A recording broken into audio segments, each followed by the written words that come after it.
সামির, আপনাকে ধন্যবাদ। আমরা রাজধানীর এভারকেয়ার হাসপাতালের সামনে আছি। যে খবরটি এই মুহূর্তে পুরো দেশবাসী জেনে গেছে, যে শোকের সংবাদটি যেটি আজ ভোরেই জানানো হয়েছে, আজ ভোর 6টায় বিএনপি চেয়ারপারসন এবং সাবেক প্রধানমন্ত্রী বেগম খালেদা জিয়া আর নেই, এবং নেতাকর্মীরা তাকে দেশনেত্রী, আপসীর নেত্রী, গণতন্ত্রের মাতা নানা বিশেষণ দিয়েছিলেন, নানা নামে তাকে ডাকতেন। আজ ভোরে তিনি চলে যাওয়ার পর থেকেই আমরা রাজধানীর এভারকেয়ার হাসপাতালে দেখছি নেতাকর্মীদের ভিড়। অনেকেই, শুধু নেতাকর্মী না, আমরা কিছু সাধারণ মানুষও দেখছি যারা এখানে রয়েছেন। তাদের সঙ্গে আমরা কথা বলেছি, তারা শ্রদ্ধাভরে স্মরণ করছেন, এবং যারা নেতাকর্মীরা আছেন তারা বারবার দোয়া করছেন বেগম খালেদা জিয়া যেন জান্নাতবাসী হন। বেগম খালেদা জিয়ার রাজনৈতিক একটি বর্ণাঢ্য ইতিহাস। 1981 সালে দলের প্রতিষ্ঠাতা এবং শহীদ রাষ্ট্রপতি জিয়াউর রহমানের মৃত্যুর পর বিএনপির হাল ধরেন তিনি।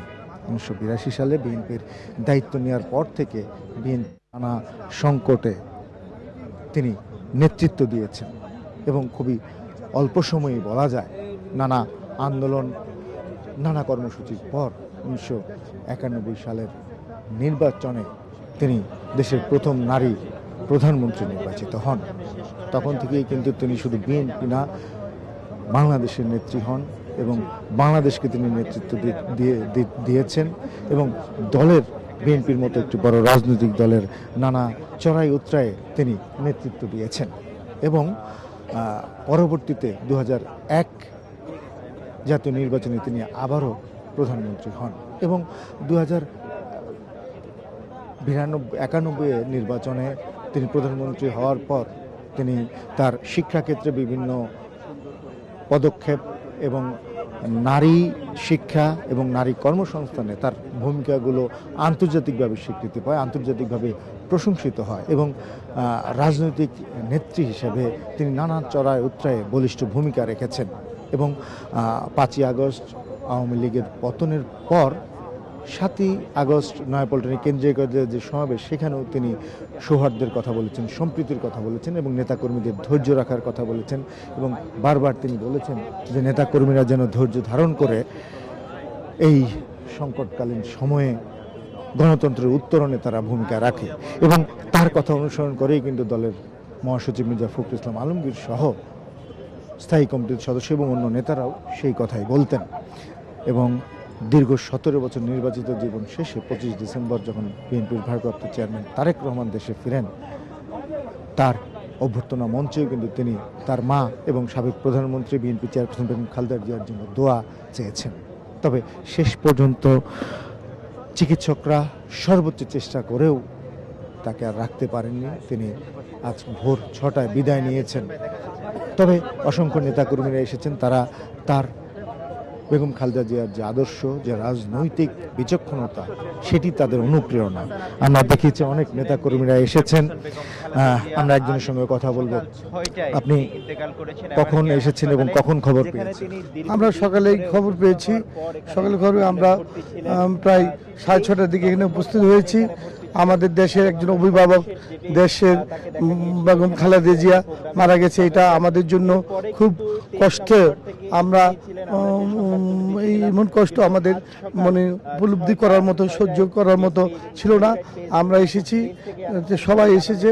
উনি শিখিয়ে দিয়ে গেছে গণতন্ত্র কীভাবে রক্ষা করে, দেশে কীভাবে মাথা উঁচু করে বসবাস করতে হয়, ওগুলো উনি আমাদের শিখিয়ে দিয়ে গেছে। আজকে সারা জাতি হতবাক এবং সারা জাতি শোকাহত, এবং আমাদের বলার আর কোনো ভাষা নাই।